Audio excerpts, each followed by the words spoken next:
Shalom semuanya. Semua kita diberkati Tuhan. Boleh saya lihat tangan yang diberkati Tuhan? Kita berikan tepuk tangan sekali lagi buat Tuhan Allah kita. Haleluya. Puji Tuhan, saya bersuka cita boleh beribadah lagi di tengah Bapak Ibu semua ya. Puji Tuhan. Hari ini kita akan belajar kebenaran firman Tuhan. Tema khotbah saya beri judul Diciptakan Kembali dalam Kristus Yesus. Mari kita akan belajar kebenaran firman Tuhan. Kalau berbicara diciptakan kembali, maka saya akan memulainya dari kisah penciptaan ya, satu ya. Kita buka di dalam Kejadian pasal 1 ayat ke-26. Pasal 1, Kejadian pasal 1 ayat ke-26. Kita akan baca sampai 28. Kejadian 1 ayat 26. Berfirmanlah Allah, baiklah kita menjadikan manusia menurut gambar dan rupa kita, supaya mereka berkuasa atas ikan-ikan di laut, dan burung-burung di udara, dan atas ternak, dan atas seluruh bumi, dan atas segala binatang melata yang merayap di bumi. Maka Allah menciptakan manusia itu menurut gambarnya, menurut gambar Allah diciptakannya dia, laki-laki dan perempuan diciptakannya mereka. Allah memberkati mereka, lalu Allah berfirman kepada mereka, beranak cuculah dan bertambah banyak. Penuhilah bumi dan taklukkanlah itu, berkuasalah atas ikan-ikan di laut dan burung-burung di udara dan atas segala binatang yang merayap di bumi. Saudaraku, Alkitab mencatat bahwa manusia diciptakan menurut gambar Allah. Saudaraku, kenapa Tuhan harus menciptakan manusia menurut gambar Allah? Saudaraku, ayat tersebut berlanjut begini. Supaya, ada kata supaya. Supaya ini menjelaskan tentang hubungan sebab akibat, saudaraku. Ya enggak? Premis A ini itu berhubungan dengan B, saudaraku. Apa yang dilakukan A supaya bisa terjadi B, saudaraku. Jadi kenapa Tuhan menciptakan manusia menurut gambarnya? Supaya manusia berkuasa. Jadi manusia supaya bisa berkuasa, syaratnya apa? Harus ada gambar Allah di situ. Amin, saudaraku. Jadi untuk supaya bisa berkuasa, maka manusia itu diciptakan menurut gambar Allah, saudaraku. Tuhan itu memang mau menjadikan kita penguasa daripada semua ciptaannya. Saudaraku, Kejadian pasal 1 ayat 1 berbunyi demikian. Mari kita buka Kejadian pasal 1 ayat pertama. Pada mulanya Allah menciptakan langit dan bumi. Bumi belum berbentuk dan kosong, gelap gulita. Gelap gulita menutupi samudera raya dan roh Allah melayang-layang di atas permukaan air. Alkitab mencatat, pada mulanya Allah menciptakan langit dan bumi. Artinya, sebelum itu ada langit dan bumi enggak? Enggak ada. Tapi Allah sudah ada. Tuhan itu kekal, dia udah berjuta-juta tahun, miliaran tahun sebelum ada langit dan bumi. Tapi kemudian masuklah proses penciptaan. Allah menciptakan langit dan bumi. Dan bumi waktu diciptakan masih dalam keadaan kosong, gelap, nggak ada cahaya, nggak ada terang. Kemudian Allah menjadikan terang. Kemudian Allah menjadikan cakrawala, Allah menjadikan bintang-bintang penerangan. Kemudian Allah menjadikan air terpisah daripada darat, saudaraku. Dan kemudian Tuhan menciptakan tumbuhan, menciptakan binatang, semuanya. Pertanyaannya adalah, untuk apakah Tuhan menciptakan semuanya itu? Untuk siapa? Untuk Allah? Nggak perlu, sebab Allah itu sudah bermiliar-miliar tahun sebelum ada langit dan bumi. Dia nggak perlu langit dan bumi. Dia sudah eksis, saudaraku. Jadi untuk apa dia menciptakan langit dan bumi? Untuk apa dia menciptakan semua ciptaan, semua binatang, semua tumbuhan, semua emas dan perak, gunung-gunung dan semuanya itu, batu permata, semuanya dia ciptakan untuk siapa? Bukan untuk dia, untuk malaikat, untuk setan, untuk manusia, saudaraku. Jadi dunia ini diciptakan untuk manusia. Dan ketika Tuhan menjadikan manusia, dia bukan hanya menjadikan manusia sebagai salah satu ciptaan, tetapi dia mau menjadikan manusia sebagai ciptaan yang berkuasa atas ciptaannya yang lain, saudaraku. Dia mau supaya manusia itu berkuasa atas gunung-gunung, atas emas, atas perak, atas batu permata, atas tumbuhan, atas hewan, atas semua yang diciptakan.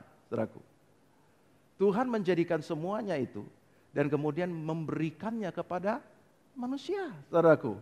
Dan untuk berkuasa, Tuhan katakan marilah kita menjadikan manusia menurut gambar kita, saudaraku.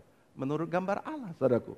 Maka dijadikanlah manusia menurut gambar Allah supaya mereka berkuasa atas seluruh ciptaan itu yang sudah Tuhan sediakan untuk mereka kuasai, saudaraku.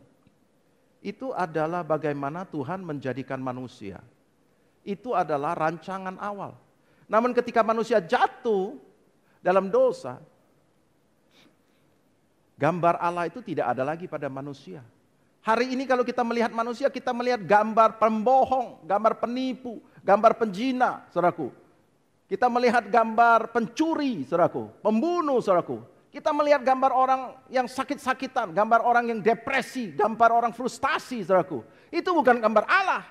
Allah nggak punya gambar model kayak gitu. Allah tidak frustasi, tidak depresi, Allah bukan pendosa, Allah bukan pencuri, Allah bukan pendusta. Itu adalah gambar setan. Itu adalah gambar yang sudah dirusak. Manusia tidak memiliki gambar Allah lagi, saudaraku. Setan merusak gambar Allah itu supaya manusia tidak berkuasa. Itulah sebabnya manusia tidak berkuasa. Karena dia tidak lagi memiliki gambar Allah. Dia tidak lagi berkuasa. Dia hidup sebagai orang yang kalahan. Seluruh dunia ini diciptakan untuk diberikan kepada manusia supaya manusia berkuasa. Namun seluruh dunia ini tidak bisa dikuasai oleh manusia karena gambarnya sudah rusak. Saudaraku. Tuhan katakan semua manusia dalam Roma 3 ayat 23, semua manusia sudah berdosa dan kehilangan kemuliaan Allah. Ketika manusia memiliki gambar Allah, Tuhan memberikan kemuliaannya, menguasai manusia itu, dan semuanya tunduk kepada manusia. Namun sekarang kuasa itu tidak ada lagi, saudaraku. Dalam 1 Yohanes pasal 5 ayat ke-19, saudaraku, dikatakan dunia berada di bawah kuasa si jahat. Dunia berada di bawah kuasa siapa? Si jahat, bukan di bawah kuasa manusia, saudaraku. Manusia jadi bulan-bulanan daripada si jahat. Bahkan satu kali iblis itu bisa berkata kepada Yesus dan dia tunjukkan kepada Yesus, kau lihat dunia beserta semua kemegahannya ini, itu sudah diberikan kepadaku dan aku berhak memberikan kepada siapa saja. Sujud dan sembahlah aku dan aku berikan kuasa ini kepadamu. Iblis berkata dia akan memberikan kuasa atas seluruh dunia dan semua kemegahan. Kuasanya diberikan kepada Yesus, saudaraku. Karena apa? Karena kuasanya sekarang ada di tangan si jahat. Ada di tangan si iblis. Ketika manusia jatuh dalam dosa, manusia sudah melepaskan kuasanya dan diambil oleh si iblis. Iblislah berkuasa atas dunia. Iblislah berkuasa mengatur segala sesuatu. Dan manusia di dalam bulan-bulanannya. Saudaraku, ini sangat menyesal sekali. Tetapi apa yang dilakukan oleh Tuhan Yesus ketika dia mati buat kita, dia memulihkan semuanya. Dia menciptakan kita kembali, saudaraku. Saudaraku, waktu Yesus mati bagi kita, hidup kita yang tadinya sudah kacau, hidup kita yang tadi tidak lagi berkuasa, hidup kita yang tadi di dalam bulan-bulanan iblis, yang tadinya hubungan kita terputus daripada Allah, yang tadinya hidup di dalam kutuk, Tuhan bebaskan semua, saudaraku. Karena akar daripada semua masalah yang kita hadapi, biang keroknya itu adalah dosa. Dosalah yang menyebabkan roh kita mati. Tuhan menciptakan manusia terdiri dari tubuh, jiwa, roh. Tapi binatang nggak punya roh. Kenapa ada roh? Sebab roh itu adalah bagian daripada Allah. Dan supaya Tuhan mau bergaul dengan kita, dia menaruh bagian daripada dirinya, ditaruh dalam diri manusia. Dengan demikian manusia bisa berinteraksi dengan dia dan dia bisa menerima manusia karena apa? Karena ada bagian daripada dirinya. Namun roh itu kemudian mati. Tuhan katakan pada hari kau makan buah pengetahuan baik dan jahat itu, kau akan mati. Dan kita bertanya-tanya, kapankah Adam itu mati? Bukankah Adam masih hidup? Dan Alkitab mencatat, dia masih berumur 930 tahun waktu dia mati. Loh, kapan dia mati? Saudaraku, rohnya yang mati. Saudaraku, rohnya mati dan terputus daripada Allah. Jadi manusia hidup hanya berdasarkan tubuh dan jiwa saja dia sudah bisa hidup, saudaraku. Nah, apa bedanya dengan binatang? Gak ada beda, saudaraku. Karena sama-sama tidak bisa berhubungan dengan Tuhan, saudaraku. Namun Tuhan mengasihi manusia dan Dia mengirimkan Yesus untuk bisa menebus, menanggung semua dosa, mengambil semua dosa. Dan ketika Tuhan mengambil semua dosa kita, dosa tidak ditemukan lagi di dalam diri kita. Karena semua dosa kita itu diambil oleh Yesus. Hukuman atas dosa juga ditimpakan kepada Yesus. Dan kita tidak memiliki dosa itu lagi. Sehingga kita bisa berhubungan dengan Tuhan. Sebab firman Tuhan katakan dalam Yesaya 59 ayat 2. Dikatakan bukan tangan Tuhan kurang panjang untuk menolong. Bukan telinganya kurang tajam untuk mendengar, tetapi dosamu, pelanggaranmu itu menjadi penghalang. Itulah menyebabkan Tuhan itu tidak bisa mendekat kepada kita. Kita nggak bisa mendekat kepada Tuhan. Sampai Yesus memulihkan keadaan kita, saudaraku. Waktu Yesus pulihkan keadaan kita, Dia berikan rohnya. Rohnya Kristus itu diberikan kepada kita. Sehingga apa yang dikatakan Yesus kepada Nikodemus, Dia katakan, barang siapa yang tidak lahir dari air dan roh, dia tidak akan masuk dalam kerajaan sorga. Kalau kamu nggak punya rohmu yang hidup, yang tidak punya rohnya Tuhan, rohmu sudah mati, udah nggak bisa. Roh yang sudah tercemar oleh dosa. Namun Tuhan memberikan rohnya, roh Kristus itu kepada kita. Supaya kita bisa masuk dalam sorga. Sebab kalau kita tidak dilahirkan dari air dan roh, kita tidak akan dapat bagian dalam kerajaan sorga. Apa yang lahir dari daging adalah daging. Apa yang lahir dari roh adalah roh. Daging adalah tubuh dan jiwa, saudaraku. Tubuh berinteraksi dengan jiwa. Waktu tubuh melihat sesuatu, tubuh dengan kelima panca indera, melihat sesuatu, mendengar sesuatu, merasakan sesuatu, masuk ke dalam jiwa. Jiwa kita adalah pikiran, perasaan, kehendak. Merespon apa yang kita tangkap. Misalkan saya itu mencium, indera pencium saya mencium. Wow, kayaknya Ibu Siani lagi masak nasi goreng enak sekali nih. Wah, langsung masuk ke dalam jiwa saya. Langsung perasaan saya tiba-tiba menjadi lapar.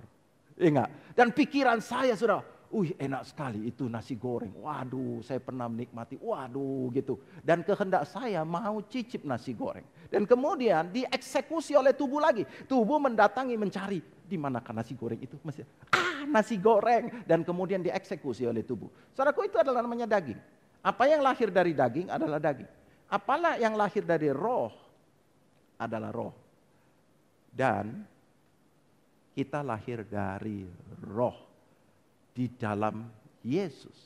Kita kembali lagi seperti Adam, menjadi makhluk roh lagi. Saya adalah makhluk roh. Ciptaan baru, saudaraku. Yang tinggal dalam tubuh dan memiliki jiwa. Tapi ketika saya belum lahir baru, saya adalah makhluk daging. Yang hanya hidup berdasarkan tubuh dan jiwa. Tidak beda dengan binatang, saudaraku. Nah, hari ini kita akan lihat bagaimana kita diciptakan di dalam Kristus Yesus. Efesus pasal 2 ayat 10 katakan demikian. Efesus 2 ayat 10. Karena kita ini buatan Allah diciptakan dalam Kristus Yesus untuk melakukan pekerjaan baik yang dipersiapkan Allah sebelumnya. Ia mau supaya kita hidup di dalamnya. Kita apa? Diciptakan dalam Kristus Yesus. Roma 8 ayat 29. Sebab semua orang yang dipilihnya dari semula, mereka juga ditentukannya dari semula untuk menjadi serupa dengan gambaran anaknya. Supaya ia, anaknya itu, menjadi yang sulung di antara banyak saudara. Kita diciptakan serupa gambar Kristus. Menurut gambar Kristus, saudaraku. Diciptakan dalam Yesus Kristus, menurut gambar Kristus, saudaraku. Dengan ciptaan baru nih. Apa yang baru? Yang baru bukan daging kita. Kalau kita terima Tuhan Yesus pada usia 50, ya daging kita ya seperti ini. Ya enggak? Ya, yang baru bukan jiwa kita juga. Kalau dulu pikiran perasaan kendaya, kalau dulu sebelum terima Tuhan Yesus kamu nggak ngerti bahasa Mandarin, ya setelah terima Tuhan Yesus kamu tetap nggak ngerti bahasa Mandarin. Nggak ada yang baru, tapi yang baru adalah roh kita, roh Kristus. Saudaraku ya, Roma 8 ayat 9 katakan, barang siapa yang tidak memiliki roh Kristus, dia bukan milik Kristus. Kita menerima roh Kristus dan kita dilahirkan dari roh Kristus. Nah, sebagai ciptaan baru di dalam Kristus, saya hari ini mau mengajar kita bagaimana kita hidup menurut gambarnya. Menurut gambarnya. Kita diciptakan ulang menurut gambarnya. Biarlah kita bisa hidup menurut gambar Kristus sebagai ciptaan ulang. Untuk membuat kita mengerti, hari ini saya membawa satu alat peraga, saudaraku ya. Siapa tahu apa ini namanya? Sarung tangan. Nah, sarung tangan ini diciptakan menurut gambar tangan. Sehingga bentuknya itu persis sama dengan tangan, saudaraku. Itu namanya diciptakan menurut gambar tangan. Ya enggak? Jadi hari ini kita akan belajar. Yang pertama, sarung tangan ini diciptakan menurut gambar tangan. Berarti sarung tangan dan tangan ini adalah satu set. Betul? Sarung tangan dan tangan adalah satu set. Diciptakan menurut gambar tangan. Maka sarung tangan ini akan pas ketika dimasukkan ke dalam tangan, saudaraku. Sarung tangan ini karena diciptakan menurut gambar tangan, dia akan sangat tidak pas ketika dimasukkan ke dalam kaki, saudaraku. Nggak pas. Karena diciptakan menurut gambar tangan. Dan akan konyol sekali dan tidak akan pas ketika dipasangkan di kepala, saudaraku. Karena tidak diciptakan menurut gambar kepala, saudaraku. Sarung tangan dan tangan ini adalah satu set. Dan ketika dimasukkan ke dalam tangan, maka dia jadi sempurna, saudaraku. Amin, saudaraku. Nah, saudaraku, satu hal yang kita pelajari, bahwa kita diciptakan menurut gambar Allah, adalah seperti itu. Kita diciptakan menurut gambar Kristus dan harus menjadi satu set dengan Kristus, di mana Kristus ada di dalamnya. Kristus ada di dalamnya. Kita menjadi satu set. Kalau Kristus tidak ada di dalamnya, misalkan sarung tangan ini tidak ada tangan di dalamnya. Saudaraku, kenapa sarung tangan ini dibuat? Supaya tangan bisa masuk, saudaraku. Kalau sarung tangan ini tidak ada tangan di dalamnya, dia namanya apa? Masih sarung tangan. Tetapi dia tidak berfungsi sebagai sarung tangan, dia hanyalah seonggok kain yang ada di atas meja. Dia tidak berfungsi sama sekali. Dia baru berfungsi sebagai sarung tangan ketika tangan ada di dalamnya. Maka jadilah dia sarung tangan yang berfungsi sarung tangan. Kalau tidak, dia hanyalah seonggok kain, saudaraku. Saudaraku dengarkan baik-baik. Ketika engkau diciptakan menurut gambar Allah, menurut gambar Kristus, namun Kristus tidak ada di dalammu, maka engkau hanyalah ciptaan yang tidak ada fungsinya. Seperti sebagaimana engkau diciptakan. Karena Kristus tidak ada di dalammu. Engkau hanya seperti kain seonggok kain yang berbentuk seperti tangan, namun tidak berfungsi sebagai sarung tangan. Karena tangan tidak ada di dalamnya, saudaraku. Dan Tuhan mau supaya kita mengerti bahwa kita harus ada menyatu dengan Kristus. Seperti sarung tangan menyatu dengan Kristus. Makanya Yesus mengajarkan kepada kita. Dia katakan, akulah pokok anggur. Bapakku pengusahanya. Akulah pokok anggur dan kamulah ranting-rantingnya.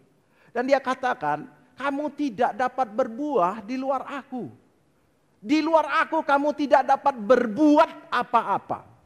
Tinggallah di dalam aku dan aku di dalam engkau. Saudaraku, Tuhan mau supaya kita tinggal di dalam Dia dan Dia di dalam kita. Seperti pokok anggur dan ranting. Dia menjelaskan sekarang kehidupanmu seperti kamu itu ranting dan aku pokok anggur.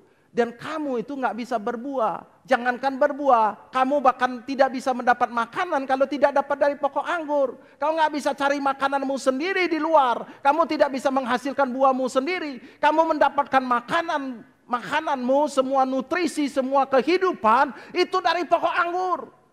Kalau ranting ini mau berusaha sendiri, kau nggak bisa apa-apa. Kalau kau terlepas dari pokok anggur, kau akan menjadi kering dan mati. Dan kau akan dibakar. Saudaraku, berapa banyak anak Tuhan, engkau telah diciptakan menurut gambar Kristus sebagai ciptaan baru. Namun engkau sama sekali tidak berfungsi sebagai ciptaan baru. Engkau berpikir bahwa engkau terima Tuhan Yesus, engkau melanjutkan hidupmu yang lama di dalam nama Yesus. Itu salah, saudaraku. Berapa banyak anak Tuhan engkau hidup tidak di dalam Tuhan. Engkau tidak ada hubungan dengan Tuhan, engkau tidak bergaul dengan Dia, engkau tidak ada persekutuan dengan Dia, engkau tidak menyatu dengan Dia. Galatia 2 ayat 20 katakan, sekarang bukan lagi aku, namun Kristus yang hidup di dalam aku. Hidup yang kuhidupi ini adalah hidup yang kuhidupi dalam daging ini adalah hidup oleh iman di dalam Dia yang telah mengasihi aku, yang telah menyerahkan dirinya buat aku. Saudaraku, Tuhan katakan, sekarang hidup kita ini adalah Kristus, bukan lagi diri kita, ada Kristus yang ada di dalam diri kita. Berapa banyak engkau setiap hari engkau punya hubungan, engkau bergaul, engkau melekat terus menerus dengan Tuhan Yesus. Tanpa engkau bergaul dengan Dia, kau enggak berfungsi seperti ciptaan baru. Saudaraku, dulu karena dosa, manusia itu rohnya mati dan tidak bisa berhubungan lagi dengan Tuhan. Sebab firman Tuhan katakan di dalam Yohanes 4 ayat 23-24. Allah itu adalah roh. Barang siapa menyembah Dia harus menyembah dalam roh dan kebenaran. Nah, ketika roh kita mati, kita nggak bisa menyembah. Mau pakai corong pun tidak bisa, tidak diterima. Namun ketika kita sudah dipulihkan, roh kita dipulihkan. Dosa kita diambil. Tidak ada penghalang lagi untuk kita bisa berhubungan dengan Tuhan. Roh kita yang tadi mati sekarang mendapat roh Kristus. Sehingga kita bisa berhubungan lagi dengan Allah. Sebab Allah itu roh. Barang siapa yang mau menyembah Dia harus menyembah Dia dengan bagian daripada dirinya. Yaitu roh dirinya sendiri. Amin, saudaraku. Waktu Tuhan menciptakan kita, Dia menaruh roh dirinya sendiri supaya bisa berhubungan dengan Dia. Nah, Tuhan mau ketika kita memiliki roh Kristus, kita tuh bergaul dengan Dia. Kita melekat dengan Dia. Saudaraku, kita nggak perlu berpuasa 40 hari baca firman Tuhan 50 pasal hanya untuk bisa bertemu dengan Dia. Pada saat kita memanggil Dia ya Aba, ya Bapa, detik itu juga Bapa mendengar kita. Karena apa? Karena syaratnya adalah rohmu sudah hidup. Kau sudah diciptakan kembali. Bagian daripada dirinya ada di dalammu. Yaitu roh Kristus itu. Dan engkau sebagai ciptaan baru yang memiliki roh Dia. Ketika kau memanggil Dia, Dia segera merespon. Dan dosa tidak ada yang menghalangi. Sekarang engkau adalah orang benar. Dan sekarang engkau adalah anak Allah. Sekarang engkau adalah warga kerajaan Allah. Dia tidak mungkin tidak mendengar. Tuhan itu selalu merespon kepada dirinya sendiri. Saudaraku. Saya nggak bicara banyak. Oke, intinya adalah bahwa kita harus menyatu, menjadi satu dengan Tuhan. Dengan demikian, kita adalah ciptaan baru. Kalau kita tidak menyatu dengan Dia, kita hanya diciptakan menurut gambarnya, bentuknya sama seperti itu, tapi tidak ada roh di dalamnya. Orang-orang mati, yaitu orang-orang yang belum kenal Tuhan, pada mulanya diciptakan menurut gambar Allah. Namun kemudian roh Allah tidak ada di dalamnya. Dia tidak berfungsi sebagai ciptaan, sebagai makhluk roh. Dia tidak. Orang-orang di luar sana sama seperti ini. Sama seperti seonggok kain yang berbentuk sarung tangan tapi tidak ada tangan di dalamnya. Namun kita adalah ciptaan baru. Kita berbentuk sarung tangan dan berfungsi sebagai sarung tangan di mana Tuhan Allah yang menciptakan kita ada di dalam diri kita. Amin, saudaraku. Itu yang pertama, saudaraku. Yang kedua,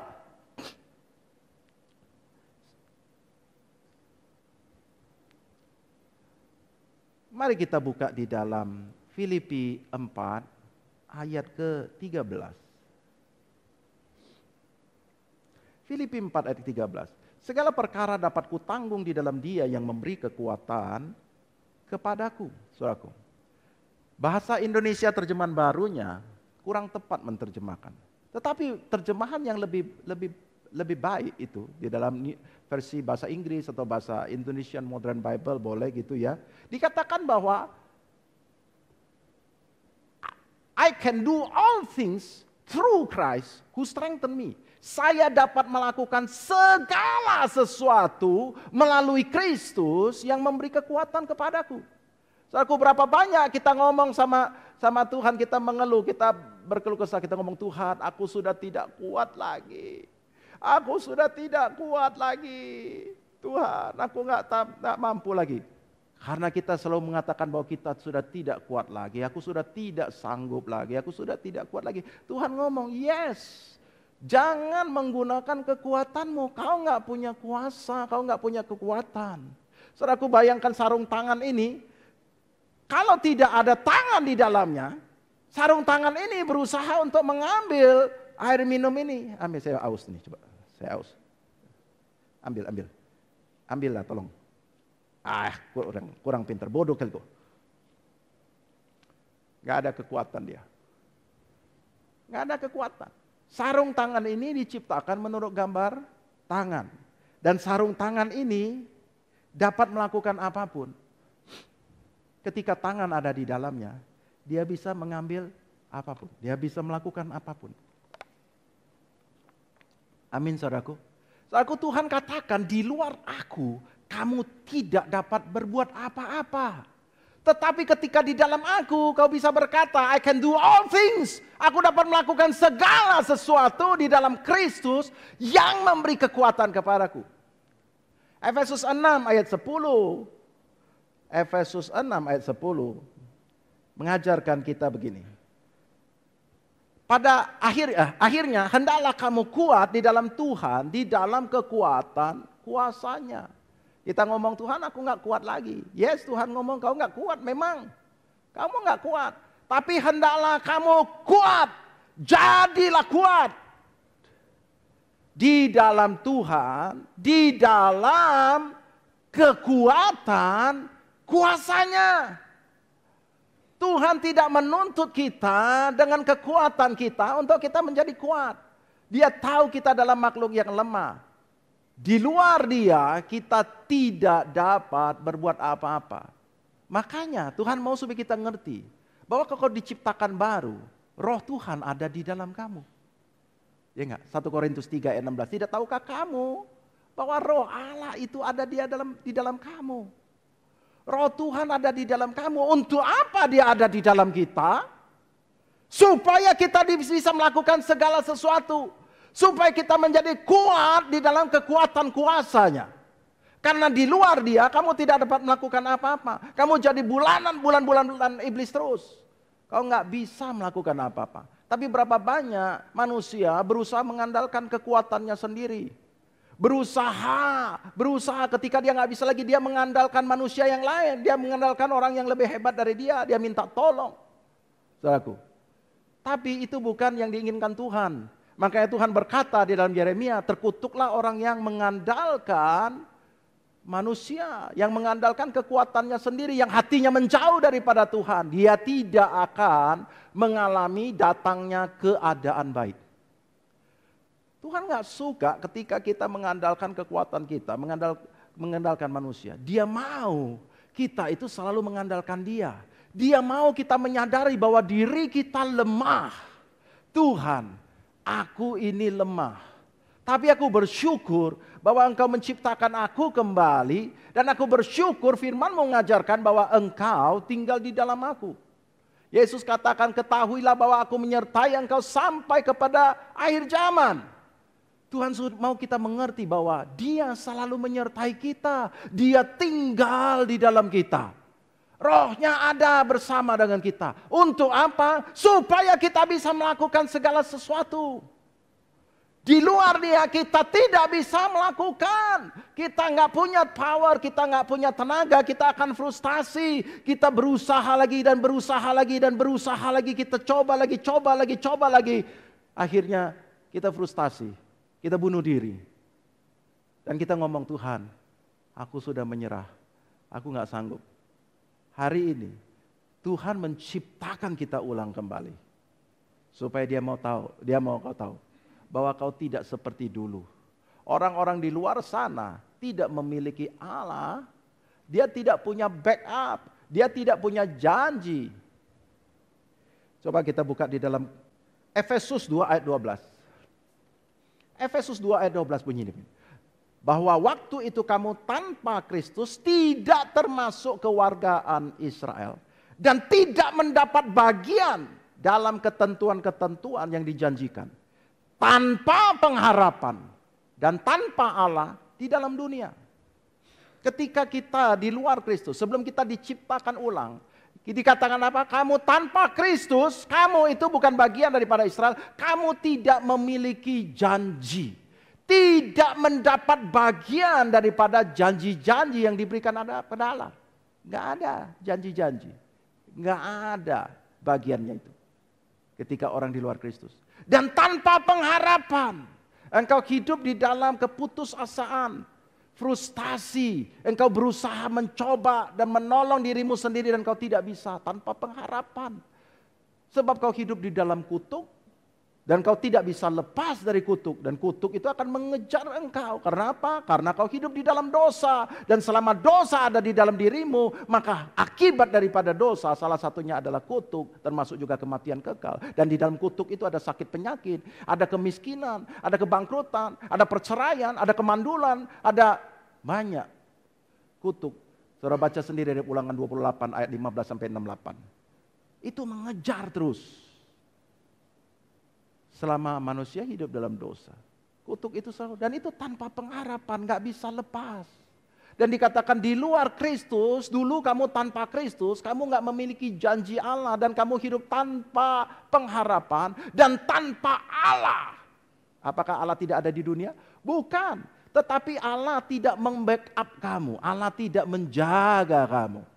Hidupmu adalah berjalan untuk kamu berjalan dengan dirimu sendiri. Berjalan dengan kekuatanmu sendiri. Tanpa ada Allah yang mendukung, membackup dirimu. Itu ketika kau ketika kau di luar Kristus. Namun setelah engkau ada di dalam Kristus, kamu memiliki janji yang begitu luar biasa di dalam Dia. Tuhan sudah menyediakan segala kehidupan yang terbaik di dalam Kristus Yesus. Dan Dia berikan kepada kita. Yesus adalah orang yang berhasil hidup sesuai dengan standar Taurat. Dan menurut Ulangan pasal 28 mulai dari ayat 1 sampai 14, Yesus berhak menerima semua berkat itu. Diberkatilah engkau di ladang, diberkatilah engkau di kota, diberkatilah waktu kau keluar, waktu kau masuk, diberkatilah kambing dombamu, bakul adonanmu, segala sesuatu. Saudara baca sendiri, saudaraku. Dan itu adalah milik Yesus. Karena apa? Dia hidup sesuai dengan hukum. Dan dia tidak pernah berbuat dosa, nggak ada kutuk pada dirinya. Dan Tuhan menukar hidupnya dengan kita. Dosa kita semuanya Dia ambil, Dia tanggung dan Dia jalani hukumannya, termasuk semua kutuk itu. Dan hidupnya yang baik itu Dia berikan kepada kita. Dan sehingga kita bisa menerima semua yang dijanjikan dalam Ulangan pasal 28. Itu bagian kita di dalam Yesus. Sehingga Tuhan berkata kepada kita, di luar aku kamu tidak dapat berbuat apa-apa. Tinggallah di dalam aku dan aku di dalam engkau. Dan firmanku dan di dalam engkau. Mintalah apa saja. maka akan diberikan kepadamu. Mintalah apa saja. Kenapa? Apa saja itu semuanya sudah Yesus miliki. Dan ketika kau tinggal di dalam Dia, kau tinggal minta kepada Dia. Dan Tuhan katakan, ketika aku di dalam engkau, ketika kau hidup di dalam aku, ketika kita menyatu seperti ini, maka dikatakan, engkau akan dapat melakukan apapun. Bukan karena kau hebat, karena aku melakukannya buat engkau. Memang yang bersentuhan dengan segala sesuatu itu adalah sarung tangan. Tapi yang mengerjakannya adalah tangan di dalamnya. Amin, saudaraku. Kita yang bersentuhan dengan pekerjaan kita. Kita bersentuhan dengan bisnis kita. Kita bersentuhan dengan pelayanan kita. Kita melakukan segala sesuatu. Tetapi yang mengurapi kita, yang mengerjakannya, yang memberi kuasa, yang menjadikan itu berhasil adalah Roh Kristus yang ada di dalam diri kita. Roh Allah yang ada di dalam diri kita. Amin, saudaraku. Makanya kita perlu menjadi satu dengan Dia. Jangan hidup dengan kekuatanmu sendiri. Dan Tuhan tidak ingin. Tuhan katakan, berbahagialah orang yang hidupnya mengandalkan Tuhan, yang menaruh pengharapannya pada Tuhan. Dia seperti pohon yang ditanam di tepi aliran air, saudaraku. Dan dia tidak takut akan tahun kering. Daunnya selalu hijau. Ya enggak? Yang selalu menghasilkan buah setiap saat, saudaraku. Dan saudaraku, Tuhan mau supaya kita hidup seperti itu. Bagaimana caranya? Yaitu kau ada di dalam Dia. Dia ada di dalam kita. Dan firman-Nya ada dalam diri kita. Dulu kita nggak bisa. Orang di luar sana nggak bisa. Dan mereka hanya bisa berusaha mengandalkan kekuatannya sendiri. Karena mereka belum diciptakan kembali. Namun hari ini kita udah diciptakan kembali. Roh Allah ada di dalam diri kita. Membuat kita bisa melakukan segala sesuatu. Kalau segala sesuatu, namanya segala itu segala, saudaraku. Artinya apapun. Makanya dia katakan, bagi Allah tidak ada yang mustahil. Tapi ada ayat yang sama dikatakan, tidak ada yang mustahil bagi orang yang percaya. Saudaraku, kita adalah orang-orang percaya yang telah dilahirkan baru. Roh Allah ada di dalam kita dan tidak ada yang mustahil. Engkau dapat melakukan segala sesuatu di dalam Kristus yang memberi kekuatan kepadamu. Dan Tuhan katakan, jadilah kuat dengan kekuatan kuasaku. Saudaraku, Tuhan mau supaya kita hidup bukan dengan kekuatan kita lagi, tetapi dengan kekuatan kuasa. Jadi bagaimana caranya kita hidup?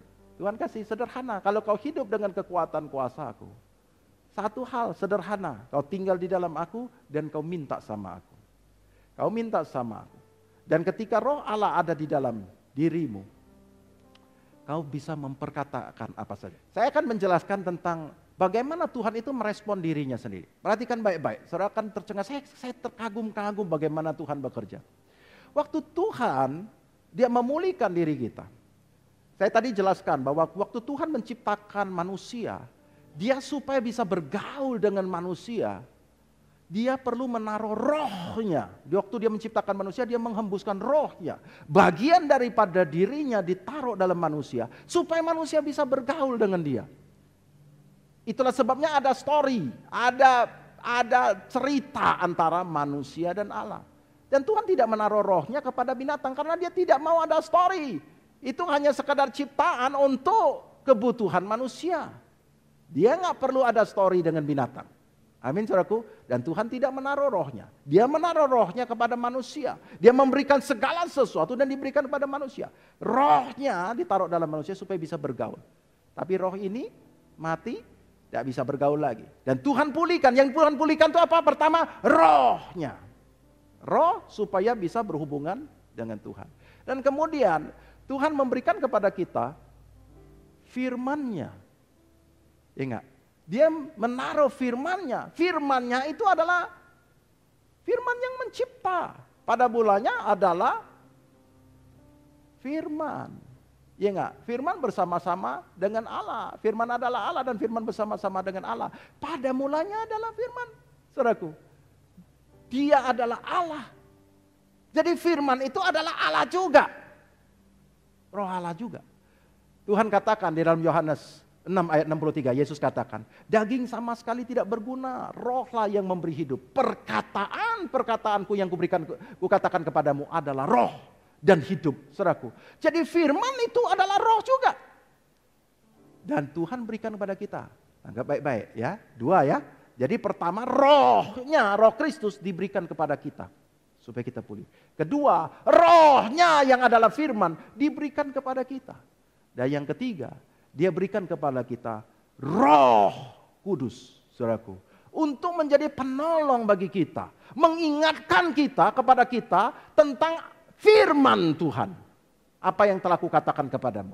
Dia mengingatkan kita firman, saudaraku. Dan roh ini yang mengurapi kita. Ya enggak?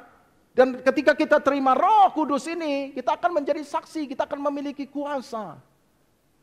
Dengarkan baik-baik, hebat enggak Tuhan? Tuhan itu merespon dirinya sendiri. Dia merespon roh yang ada di dalam dirimu yang dia berikan kepadamu. Dan dia ngomong sama kita, tahu nggak roh yang ada di dalam dirimu itu yang kuberikan padamu lebih besar daripada semua roh yang ada di dunia ini. Dan ketika roh ini memanggil dia tidak bisa tidak respon. Dan ketika roh ciptaan baru ini menggunakan firman-Nya, dia tidak bisa tidak menggenapi firman-Nya. Firman-Nya itu adalah mencipta, saudaraku. Dan ketika roh ini ngomong sesuatu, dia tidak bisa tidak respon, saudaraku. Amin. Dan ketika Roh Kudus menolong dia untuk melakukan segala sesuatu, tidak mungkin tidak jadi. Sebab semuanya itu adalah dia sendiri. Rohmu adalah bagian daripada dia. Firman Tuhan juga adalah dia. Roh Kudus juga adalah dia. Bagaimana bisa kita tidak berhasil? Tangkap Bapak Ibu. Hebat. Tuhan itu merespon dirinya. Nah sekarang kalau kita tidak menggunakan roh kita untuk bergaul dengan dia. Dan kita tidak menggunakan firman Tuhan untuk hidup kita. Untuk kita hidup berdasarkan itu. Untuk menciptakan semua keadaan yang baik sesuai dengan firman. Dan kita tidak bergaul dengan Roh Kudus, saudaraku. Alangkah bodohnya kita. Tuhan memberikan rohnya. Firman-Nya. Roh Kudus-Nya. Supaya kau jadi hebat, jadi kuat. Dan oleh karena itu dia ngomong apa? Kau cukup ngomong saja. Kau minta saja aku berikan kepadamu. Karena apa? Sebab roh itu yang minta. Kalau kau minta sesuai dengan firman-Nya, tidak mungkin ketika kau memperkatakan firman Tuhan, tidak mungkin tidak jadi. Pasti jadi. Amin, saudaraku. Pasti jadi. Karena firman itu adalah dia sendiri. Makanya dia katakan, dia sampai katakan demikian. Kalau kau punya iman sebiji sawi, kalau kau percaya kepada dia, kau percaya roh itu ada di dalam dirimu, kau percaya Kristus yang hidup di dalam dirimu. Kau ngomong kepada gunung ini, beranjak dan tercampaklah ke laut. Asal tidak bimbang hatimu tapi percaya bahwa itu akan terjadi. Maka hal itu akan terjadi bagimu. Kenapa bisa terjadi? Apakah engkau adalah Allah? Aku bukan Allah, tetapi roh Allah ada di dalam diriku. Dan firman yang mencipta itu adalah dalam diriku. Dan Roh Kudus yang mengurapi itu juga ada di dalam diriku. Dan ketika aku berkata-kata dengan percaya, hal itu yang terjadi. Amin, saudaraku. Dan Tuhan hari ini mengajar kepada kita. Kita adalah ciptaan. Dan Tuhan mau supaya kita hidup sebagai ciptaan baru yang diciptakan menurut gambar. Amin, saudaraku. Terakhir Tuhan kata, sarung tangan ini dibuat untuk kebutuhan si tangan ini. Makanya dikatakan bahwa sekarang engkau adalah ciptaan baru. Ya enggak? Dikatakan kita tidak lagi hidup untuk diri kita. Tapi hidup bagi Kristus yang telah mati bagi kita. Kita tidak lagi hidup dengan agenda kita sendiri lagi. Tapi biarlah agenda Kristus. Tangan itu punya agenda. Sarung tangan ini akan melakukan segala sesuatu yang diinginkan oleh tangan. Kalau tangan pengen ambil barang, dia ambil barang. Kalau tangan pengen menjangkau sesuatu, dia menjangkau sesuatu. Biarlah kita hidup bukan dengan kehendak kita, tapi kita hidup menurut kehendak Dia yang ada di dalam diri kita. Amin, saudaraku. Mari kita bangkit berdiri, kita bersatu dalam doa.